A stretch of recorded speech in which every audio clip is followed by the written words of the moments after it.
Hi, I'm Sunyin Shang, and I'm the Executive Director for our Fuqua Coach K Center on Leadership and Ethics. And welcome to tonight's COLE-MBAA Leading Through Challenges Conversations. This series is in partnership between the Fuqua Coach K Center on Leadership and Ethics and our amazing MBAA.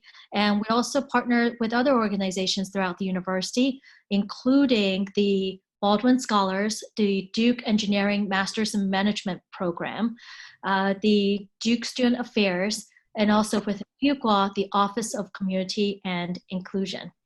And so the playbook for tonight is Paige will introduce our speaker, and Devin Johnson will speak for about 10 minutes. Paige will start us off with amazing Q&A, and then we'll open it up for group Q&A. So Paige Bolander is one of our COLE Leadership Fellows. Leadership Fellows are rising second-year students who serve as mentors and coaches and team facilitators for every single daytime MBA student. And Paige is also a member of the MBAA. And thank you so much, Paige, for moderating tonight. The floor is yours. Absolutely. Thank you, Sanyan, for the introduction. And thanks to everybody who is joining us tonight. Hope you're all staying safe and well out there. I'm Paige Bolander. I'm a rising second year at the Duke Fuqua School of Business. I'm also a COLE Leadership Fellow and a member of the Fuqua MBA Association. It's a great honor to welcome tonight Mr. Devin Johnson. He is our guest speaker for the evening. For the last 16 years, Devin has been a leader in the media and entertainment industry. He is currently the president and COO of the Spring Hill Company, a content maker and distributor that looks to give a voice to creators and consumers who've been pandered to, ignored, or underserved. The Spring Hill Company launched in May following investor fundraising of $100 million to bring together LeBron James and Maverick Carter's business ventures under one roof: Spring Hill Entertainment, Uninterrupted, LLC, and Robot Company Marketing. Devin began his media and entertainment career at NBC Universal, where he led the digital media and digital innovation organizations, creating a virtual environment for NBCU and becoming a leading resource for content marketing. He holds degrees from the University of Michigan in Literature, Science and Arts and Accounting and Marketing, and has a Fuqua MBA with Marketing and Corporate Strategy concentrations. Given Devin's experiences and insights, we're excited to hear from him tonight of how to rebrand and pivot, both on a personal and business level, especially during these times of uncertainty that we're experiencing today. This introductory conversation will be roughly 10 minutes, and then we'll open it up for Q&A. So during the Q&A portion, please feel free to write your questions in the chat box, and we will address them one by one. With that, Devin, I'll hand the floor over to you. Well, thank you very much, Paige, and thank you, Sanyan, for having me. Really excited to be here. I don't really get a chance to address kind of the younger folks. It feels like I'm usually always talking to, now folks that are, trying to do career shifts and career changes. So it's really great to talk to folks that are just starting their journeys. I think the best way for me to start is, kind of give you a little bit of my background and kind of how I came about and the twists and turns that got me here, because it definitely wasn't a straight shot. There was a lot of kind of unknowns, but certainly most of the moves that I've made were purposeful, but a lot of it was just good fortune and hopefully, being prepared and, what's that adage, when preparation meets success or opportunity or something, you guys know what I mean, but something about that, is kind of where I've landed. So I'm originally from Chicago, and went to the University of Michigan and spent 4 years there. I know there's some interns here. I did a 4-year internship at a company called Helene Curtis that got bought by Unilever. And what they would be known for now, some people know it as like Salon Selectives and Finesse and, those shampoos. But what they were really working on at the time was there was a formula that they were making for a body spray that, and this is like, we're talking like 1991, 92. They were working on this body spray, and this body spray is now the Axe brand. So it's really funny when you hear about things and you think about R&D, and what something is working on, in the 90s, how that can become a big brand. And I don't remember what the purchase price was for Helene Curtis, but my guess is that Unilever has gotten it paid back by multitudes with just the degree deodorant and the body spray formula that they were working on at the time. So I was in the finance team there, and when Unilever purchased them, I got laid off because they asked me to move to Englewood Cliffs, New Jersey, in which I had no interest in living in Englewood, Cliffs, New Jersey. No shade to Englewood Cliffs, just wasn't the right time in my life to be living in New Jersey or even the New York City metro area. And what ended up happening was, my boss at the time actually just called, and I went to work for the Quaker Oats company, which they was acquired by Pepsi. So there was a lot of acquisitions happening at that time. But I was fortunate that I took my first job.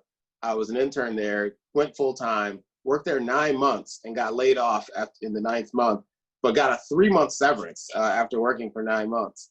And then, left that job on a Friday and started my new job on a Monday because my boss had, made a reference for me at the Quaker Oats company. So in that time, at Quaker, I got a chance to really, see the world. I traveled to Colombia, I traveled to the UK, China, Singapore, Venezuela, Argentina, and a bunch of other countries. So really got a chance to see the world, and that was, what was really exciting for me at that time, on their finance team. But there was one thing that kind of always yanked at me, was that I didn't really like finance. I didn't learn that probably till I was doing it as a professional, but it just really wasn't what I felt like I was going to be great at. I felt I was pretty good at it, but it didn't really seem like that was what was going to make me special. And I didn't feel like I was special at it. I did a really good job, but just, I think there was something that I could do more. And I was always drawn to media. And so when I was in college, I worked, I launched relaunched a newspaper called the Black Student Monthly. And it was the first time it was a partner of mine who was she was a journalist, and I was a business person, and we used to launch this thing together. And I really got a firm understanding of how kind of media works, and the cost of writing articles and printing paper and all that stuff. And so that was where the bug started, but I kind of ignored it. And because I was so far down the path of being a finance person, I was really never able to convince anyone anything otherwise. So I'd interviewed twice with Leo Burnett, and both times they were like, you look like you could be a marketer, but you've done all this accounting stuff, so there's no chance that that you would be great in advertising. So I really was, kind of, the decisions that you make as a high school kid when you decide your major in college, it matters. And so I think if we're talking about any sort of advice, the first thing I would say is I'd pause on all big decisions until you really know yourself and have an opportunity to really dig into the choices that you're making, because they have long-term ramifications. For me, I spent, call it maybe 7 to 8 years, maybe almost 10 years of my career doing something that I didn't love. But it, just in, how life works, it actually turned out to be a really good platform, because I understand finance at a level that most operators don't, because I've done it. And so I've worked in every finance department imaginable, from payroll to corporate accounting to treasury to accounts payable, you name it, I've done it. And so what that means is I have a firm understanding of how things get made, how things happen. And then also from an audit standpoint, I understand how, products get made. I've audited factories, I've audited plants. I understand processes. So a lot of the things that I didn't love at the time become really important when you start thinking about building a company, building a startup, and all that stuff. And so did that. I was at Quaker. I think I got way late there. I was at Quaker for about 3 years. and then moved over to the Tribune company. And so I used my finance to get into Tribune. So I went there as a finance director or something. And this was about the time when websites were being launched. So this is the advent, the beginning of digital. And if anyone was around, and none of you were at that time, what was happening is that if you had a media career, if you were in magazines, or if you were in newspapers or TV or radio, you didn't want to be in digital, because it was the little kids table. It was the industry that was trying to develop. It was the industry that was trying to find its place. And so doing that for a couple of years on the finance side, I was able to move over because there wasn't a lot of people, there wasn't a lot of competition for jobs. So I was able to do a lot. I was able to see a lot. I was going to meetings that, a finance person generally wouldn't go to. So I was able to really see more of the world, and I was able to transition into some more business development roles and things like that. So, so that was, I think, kind of that one pivot. When you start talking about pivot, I was able to pivot using the skill that I had, using what I was good at, to pivot into an industry that I wanted to join and wanted to be a part of. And so that was, I think, the first pivot.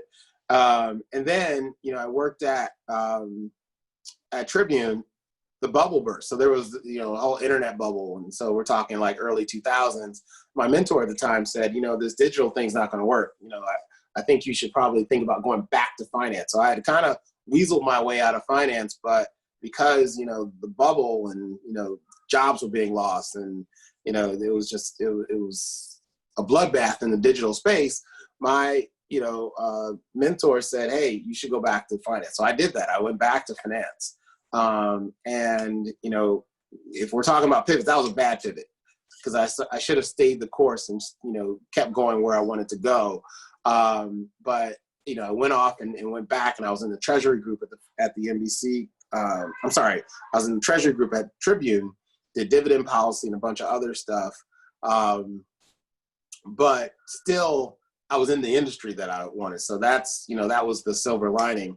I got my MBA while at Tribune at some school called Fuqua. It was a Fuqua School of Business. Not sure if anyone's heard of it. But I went there, and that was kind of the beginning of my new pivot, which was, going from local media, going from, a Chicago kid to the big world of New York City and working for NBC Universal at 30 Rock. That was, probably one of the biggest, transitions in my career, to go from, where I was to, the 51st floor at 30 Rock, working on their corporate finance team, doing FP&A work.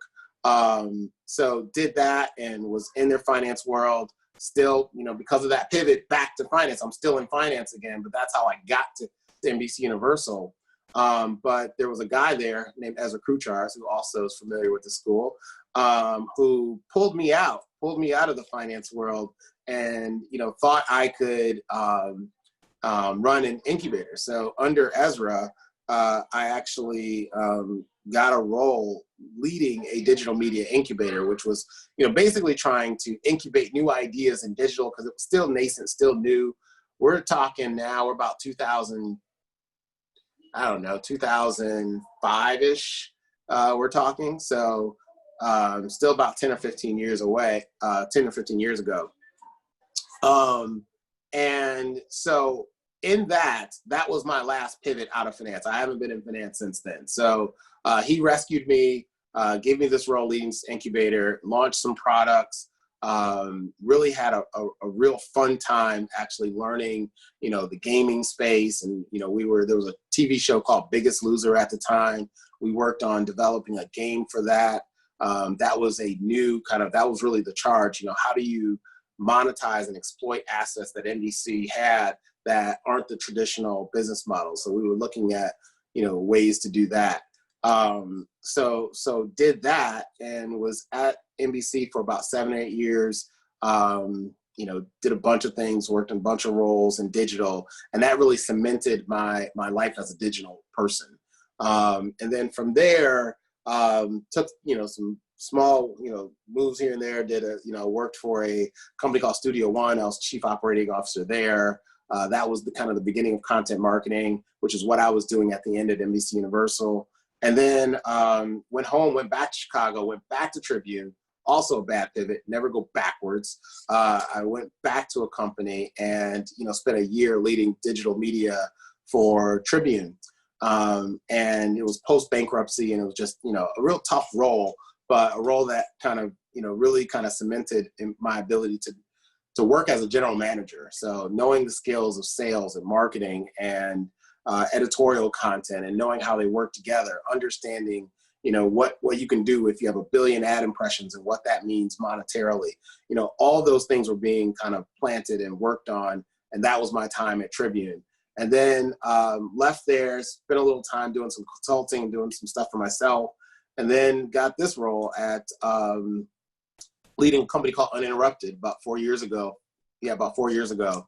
Uninterrupted at the time was kind of a page on Bleacher Report. And now it's probably one of the most influential sports brands in the space.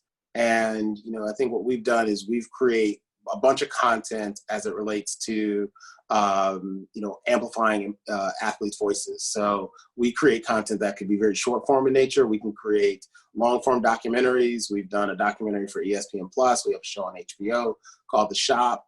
We have a lot of different things going on. We're in the audio business, everything. And so that company then was merged with 2 other companies that LeBron and Mav founded to create what's now the Spring Hill Company. And the Spring Hill Company is really our mission is to empower everyone from consumers to brands to athletes to anyone else. We want to empower, and we empower through creating that type of content that's going to resonate with folks and really tell and amplify stories. So as Paige mentioned, that transaction happened about 4 or 5 months ago, and I've been chief operating officer of that organization for that long. I think those are all my pivots. We could probably go deeper into what, the pivots of working for an entrepreneur, working for an athlete and all that stuff, but that's all I did. Does that work, or anything else I need to give more color on, Paige? No, background. No, that was great. It's very interesting to follow through your story, especially as you go from more local media and local companies in Chicago and the Midwest to big NYC. But then you've kind of taken this interesting turn more into the entrepreneurial startup world. I'm curious if you can talk a little bit more about the pivot to leave a more established brand like NBC Universal and go in on this Uninterrupted company at the time. Kind of what were you thinking about as you decided to join that, or how did you go about getting that opportunity, and how has that been different than working for a more established company? At least one thing that I noticed just throughout my career is that and I think this is about knowing who you are, being kind of in the middle as you're developing and building your career, being in the middle of an organization. For some people it's great. Some people are going to cut through the clutter and rise to the top, and not everybody does. And I was one of the folks that probably wasn't the best at managing up, and realized very quickly that I had a lot of skills and I always met my objectives, always hit my targets, always delivered for the companies that I worked for, but really never got, the opportunities to get the really big promotions and get the really big jobs. So I think, the movement to being a little more entrepreneurial was really a nod towards betting on myself and really kind of showing that I knew I had what it took to build an organization. I had worked and done a lot over the, call it 15 or 20 years prior to working for LeBron and Mav. And, the reality of it is betting on myself was probably the best bet I've ever made. because over the last 5 years, I've shown that I do have the chops. I do understand this industry. Some of the best moves I made at this company have been more about what I didn't do, not necessarily what I did. And the reason I knew what not to do is for all of those jobs where I was stuck in the middle of the company and not really moving up. My career was okay. I'm not going to say like I was like, I never got promoted or anything, but I was never going to get the top job anywhere. And so that realization, I think, really propelled me to find opportunities in smaller companies where I thought that I could leverage the skills that I had. Did that answer your question? Definitely. Okay. I also love to hear personally that you started out in finance. I've been in finance, FP&A roles the last 5 years, and love to hear that you got that great foundation and have used it to build upon for other careers and other roles in your life. I know my best business partners in my company were always the former finance folks. But TJ has a great question here of just thinking through your roles in finance. You spent a lot of time in various finance roles that helped you navigate into new industries and different things. But how did you stay focused and stay performing at a high level in something that you weren't super passionate about? But it ultimately did lead you to something that you were passionate about. And something I think I would add to that is, how did you make it known to those in NBC Universal that finance wasn't the end all be all for you, that you were thinking bigger than that? Yeah. I think the first question of how did I stay passionate? I'm just a very curious person. So if you work in FP&A, or especially, specifically, I did about 4 or 5 years being an internal auditor. That is curiosity at its finest. You get to go to a location, ask them a bunch of questions, and, take their answers and triangulate their answers with data and really come up with a narrative of how that business is performing.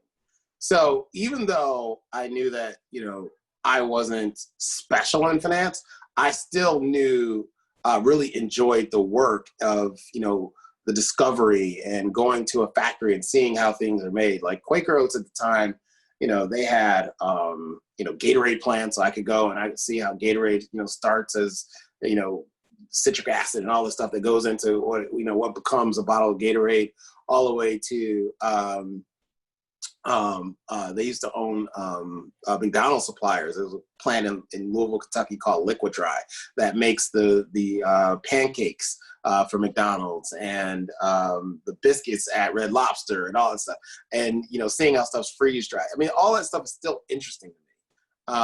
And so that's what made it okay. So even within finance, I found the right part of finance that I knew that I would be the best version of me. And so that's where I spent my time, and that's, what I enjoyed. And then when you're an auditor, it becomes really easy to understand and, how P&Ls are built, because now you've analyzed them for 3 or 4 years. So when you're making your own and you're, reporting results, what the questions are, because you've had 3 or 4 years of training of understanding how to build a narrative, good or bad, about what's going on. And so FP&A is really storytelling. And for people that aren't finance people, financial planning and analysis is storytelling. If I'm at NBC Universal and I'm trying to explain how the company's performing, I'm creating a story of, well, the parks division is doing this, and there's a shortfall at parks because something else is happening in the world. And so, but it's a temporary shift because XYZ happened, versus, the film division is humming because they had a hit, or the film division is not doing well because they had a hit last year. And so when you're comparing last year to this year, of course it's not going to be the same because they had a blockbuster hit last year. Whatever the case is, it's building a story. And when you take pride in the storytelling that, you're doing, FP&A was nothing different than just making numbers come alive and creating a story and a narrative that will go up to General Electric, which was our parent company. General Electric would then create their own story and take it to Wall Street. So that was the fun part of kind of what that was. And that's how, I really kind of found the passion of what I was doing. Now you asked me, Paige, a different question. What was your follow-up question? Oh, how did I make it known? Yes. So I never really made it known as much. I didn't want to be there. What I think the message that I gave and the narrative I was creating about myself was I could be more. I was someone that took my finance job very seriously, but I was the one that wanted to talk about what else was going on. And so I would go to meetings that were not finance oriented. I would want to go to a meeting and talk to a customer. So once you find yourself in all those positions, you start, building, an understanding of the business at a level deeper than probably someone. And so it's apropos that even back then I wanted to be more than, because that's the tagline of the company that I work for right now, is more than an athlete. And so what we believe is that, everyone has the ability to be more than, and so you can be more than a student, you can be more than a professor, you can be more than a mom. And all of us generally have a more than. When you look at Sanyan's not just an executive director for Cole. You're an author. What else are you? You're a person. You're an influencer on LinkedIn. You're a bunch of stuff. You're more than what is on your business card. And so I think in that same context, I wanted to be known as more than. And so that's how I made it known, is that I made myself available for things outside of just the job that I was working on. And fortunately, someone noticed that and thought I could do more and put me in a role that I wouldn't say on its face, I immediately qualified for, but, someone took a chance.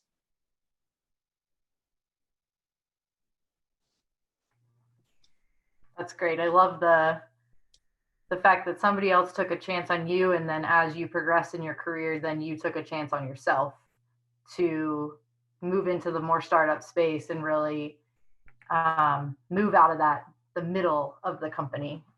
Yeah. And quite honestly, our company now, we empower our employees and we take chances on people. We have first-time directors that are directing films for us. That's part of the empowerment. If you read just yesterday, I think Octavia Spencer was nominated for an Emmy for her role in a short series called Self-Made. And some of you may have read when she was doing her deal with Netflix, she gave credit to LeBron and Maverick for pushing to make sure that she was compensated equitably. And so we see our value as more than just, producers and, entertainers and athletes. We see our role to empower people and make sure that where there are inequities, we right those wrongs. And so that was a situation where, we wanted to make sure that she got what she deserved for that project. Awesome. Speaking of the inequities that you're seeing, that's definitely been a huge theme of 2020 and bringing a lot of various inequities to the forefront that COVID has highlighted, and then other events in this world have highlighted. How has the events of this year either altered or reinforced the mission of Spring Hill? Are there are ways that Spring Hill is taking direct action, or still staying the course since you've been working to right these inequities for a while now? Yeah. For us, it hasn't changed anything. I mean, we've always believed that we should be empowering, whether it's in our employees or whether it's our artists, our creatives, et cetera. We always have believed that. And diversity has been baked into our company from the beginning. There was in the Bloomberg article announcing, the transaction, the journalist quoted me saying that I've never had to create a task force or summon a task force or whatever I said, which was true because, there's a lot of activity now. Everyone's finding a conscience, and everyone is, going out and you're creating task force and, doing a bunch of things to kind of, open their ears and their eyes and listen with their heart. And a lot of this stuff, should have been going on much longer. And so it's a new muscle. So we are, we get a lot of questions about how have you been diverse, and why is your company diverse? And it's a really simple answer, is that we believe that diversity matters and creates a great product. And so it makes good business sense. And so it's never been a thought of doing anything otherwise. We've always had that as a part of our mission. And so none of this is really new from our perspective. It's just a matter of that the climate has changed, and people are, I think a lot more awake in terms of what's happening. And it's fortunate. I'm glad that people are starting to realize. I'm glad that people are learning to be allies. I'm glad that, the tide and the energy of this country is changing. But it's also galvanizing people that don't believe it. So, it's going to be a little bit of a showdown. Absolutely. Sonia has an awesome question here of storytelling. So storytelling began in your financial career, of the story behind the numbers. It's continued into your marketing campaigns, your media adventures. And storytelling is a big part of being a leader in general, of just how to tell the story of your company, the story of your people. And so we're curious, what's the story that we're going to tell to help our people be inspired rather than demoralized? And Sonia, I'm assuming you're meaning around right now, or just in general? In general, because I think about Peter Gruber's Tell It to Win It, and the 4 Truths of a Storyteller. And when you start, it was so exciting to hear you talk about that numbers are not just numbers, right? Numbers can tell a story that's used to persuade. And so I'm just curious, what advice will you give us from a leadership perspective of how we share and tell stories in order to, in challenging times and even in good times, to get people continue to be inspired and galvanized? Yeah, I think, you have to know your own truth, I think, first, because I think in order to tell a story, it has to come from a place of honesty and truth. So I would start there. And so when you talk about leadership, we're, going through a lot of change management. It's a big change management exercise of, molding 3 companies together and, dealing with kind of, doing that in distance in this COVID landscape. They're all creating new elements and new challenges. A lot of conversations that you would normally have face-to-face are being handled on Zooms and phone calls, et cetera. So when I think about, the narrative of, my leadership and what I need to bring to the table, it's really about being transparent, such that when I come and kind of what I've been always kind of educated on is that people are going to know when you're not being real with them. They may or may not say it, but the truth always comes to the light. My grandmother told me that 50 years ago. I'm not 50 years old, so it wasn't 50 years ago, but she did tell me that. And, and so when you think about, leadership, how do you be transparent? How do you be direct? How do you tell a story in a path of knowing that people have self-interest? One thing that Mav always, says is that selfish gets a bad rap, because it's, people generally have a negative connotation to being selfish. And the reality of it is there's nothing wrong with being selfish. There's nothing wrong with advocating for yourself. The question is, how much are you going to do that, and at what cost are you going to do it for? And so when I think about leadership, I expect people to have self-interest as a part of their conversation when we're talking about their career, or we're talking about where the company's going. I know if I give a grand presentation about where this company's going, all the awesome things that we're going to do, and I'm super excited, I know that the person sitting on the other side of that conversation is thinking, what does it mean for me? And so you have to know that, and you have to have empathy for that. And so I do empathize when folks are, advocating for themselves, or when they find themselves on the wrong side, or in their perception, a bad side of a decision. We've had, because we're reorganizing, not everybody wants the role that they have. There are people that want different roles. And, and I tell folks in my career, there have been plenty of times I've been passed over for promotions and didn't get roles that I wanted to get or expected to get, or whatever the case was. But, all of those failures or times I was looked over, have been, contributing to the narrative of who I am right now. If I had gotten one of those promotions at NBC, I may not be where I was, because I might have stayed there. Everything happens for a reason, and you have to have some faith in, the process that you're on in your journey and walking your race, running your race. And I try to really stay focused on running my race. And so that's the message that I give folks that are on my team. And, and I always tell people, it's okay if your journey or your race takes you out of this company. That's okay. People leave and come back. People leave and never come back. Sometimes there's a season for everything. And so your season may be up here, and, we can't give you what you need to further develop you. And you should absolutely be selfish and go to the next thing. So what I try to do is just take the pressure off all of these decisions that people seem to think are really heavy, because they're not. They're not life decisions.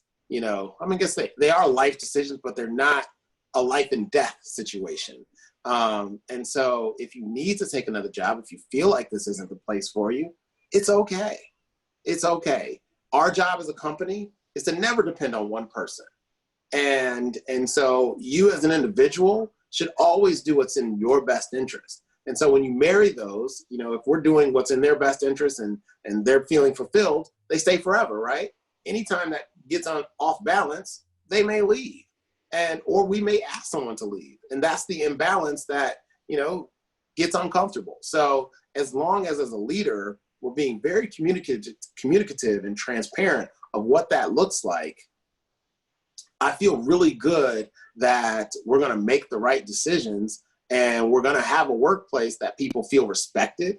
They feel like they matter, that, they feel like that they can be empowered. And if you can put all that together, they'll stay as long as it matters for both parties. And that's what's important to me.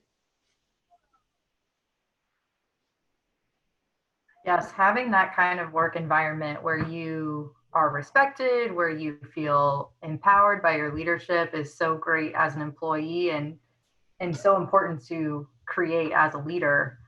And it sounds awesome. I love that you talk about just running your own race, but having to think through all the parties involved within your race is so important.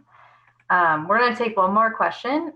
Sarah notices that you have an underlying theme in your story of trust. Trusting that new opportunity, trusting that role, trusting what your mentor says, and then trusting in yourself and your abilities. Can you speak a bit more to the role of trust in your story, and how that you learned really to trust yourself and your abilities? Yeah, well, I think it was my father, always just tell me that worrying never solved any problems. And so when I'm in situations where I feel like I'm not in the right spot, or I feel like I need to be somewhere different, I think there is an element of, you got to have faith in what you believe and what's going on in your heart. You got to trust your own heart, trust your own judgment, and trust your instincts. And when you do that, you may make some mistakes, but, I feel like if I make the right decision, and I trust if I make a wrong decision, or what may be perceived as a wrong decision, and I trusted my instincts, I'm okay with that. I'll take that bet. Because when you're running, going back to the race analogy, in a long race, you really can't really judge yourself on each individual mile. every mile has its own characteristics, and I'm not a runner, so this is probably a bad analogy, but I know that there are parts of my career that legitimately sucked. I hated going to work. I got up every day and dragged myself to work those days, and really felt like, I didn't want to be there. But all of that so if there's any advice I can give someone who's, where I was 20 years ago, every one of those moments have built upon why and how I've gotten to where I am, and why I've been somewhat successful these last few years here.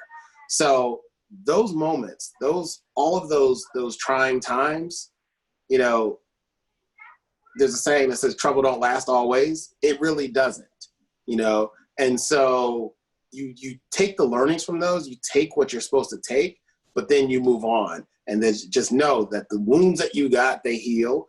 And whatever, you felt like, whatever decision that led you to be there where you might question yourself, it was all for a divine purpose. And so when I end up where I am and where I am right now, I feel really good about all the decisions and every sucky job that I had, because I made a decision yesterday that was based on some knowledge I had for a job 20 years ago.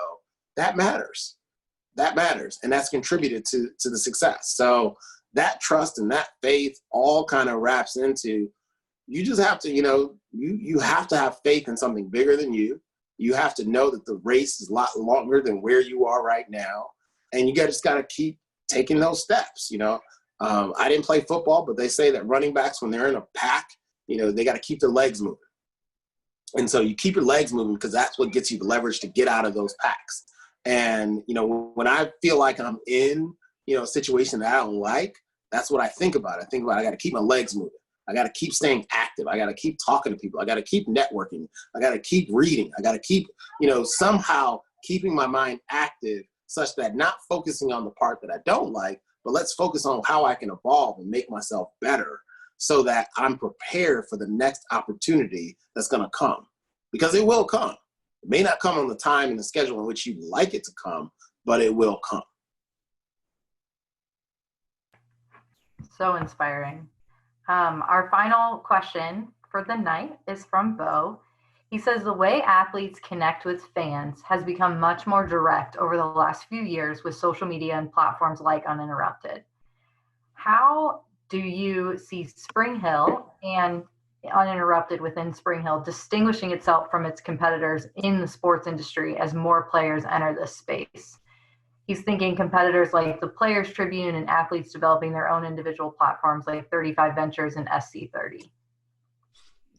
Yeah, I think there's plenty of space for anyone that is trying to work directly with athletes.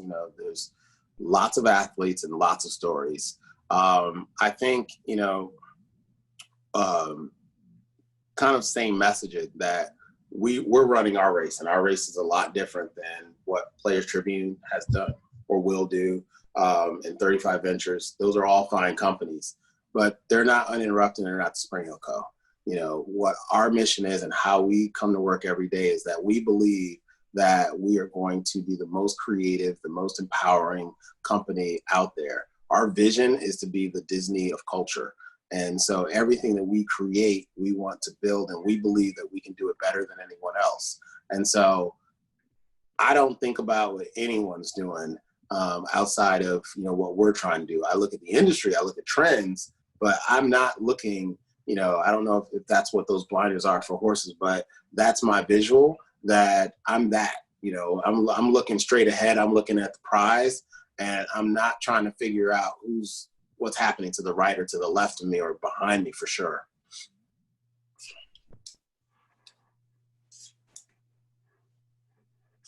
Awesome. Well, thank you so much for your. Did I pass? Did you pass? Yes, of course. Will I get invited back? Flying colors. All right, cool. But I'll turn it over to Sonia to close us out. Oh my goodness, did you pass? I've been chatting with several of the students, and like we're saying, we've been smiling from year to year ever since the beginning of this conversation, because these are words we all need to hear. And I'm not at the beginning of my career, I'm mid-career, and I need it. I'm gleaning so much from this conversation. So just quickly in summary, so what I've heard today is, one, it really starts with you, yourself. Leading yourself. If you want to lead others, it really starts with leading yourself. And part of leading yourself is having that deep sense of curiosity to be able to grow and continuously absorb and discover who you are, what you're really good at, whether something is a strength versus a superpower per se. And in doing so, a belief in that you are more than just. You're more than just whatever the label someone wants to ascribe to you, because people want to put labels on us. And in doing that, how we can help others is also help them recognize as leaders that they are more than just, more than, whatever is a people, more than an athlete, more than an actor. They can be also a screenwriter and producer, and really helping them see their true worth and self-worth. And in a way, you talked about understanding people's self-interest and leading. Part of that self-interest in understanding their self-interest and having empathy for is helping them see how they matter and what their value, what their value, true value, innate value is. And then helping them develop as individuals, whether inside the company or develop, so even when they're working outside of the company, maybe they can come back. But the last thing I heard is the sense of perspective. Like, take the long view always. All the blips and ups and downs in our lives, yeah, they're pretty painful when we're going through the downs, but they're also what makes our story really interesting. And taking that long view, the long view is always a winning view. And in that long view, you're running a race where you're not falling into a comparison trap with anyone else, whether it's yourself or the organization that you're leading, but you're really creating originals. And in original, there's no comparison. And there's no risk, because you're always winning when you're striving for being that original and betting on yourself and striving to always be more than whatever labels are attributed to yourself now. So that's what I got from tonight's conversation. Yeah, you said it better than me. I wish you could have summarized it and I would have just added some color. You're amazing. Thank you so much for taking the time to do this. And thank you, Paige, for an amazing job at moderating, and for Teju for, as always, this wouldn't be possible without you, Teju. And students, thank you all for taking an hour out of your evening to share with us. And we look forward to seeing you at the next one.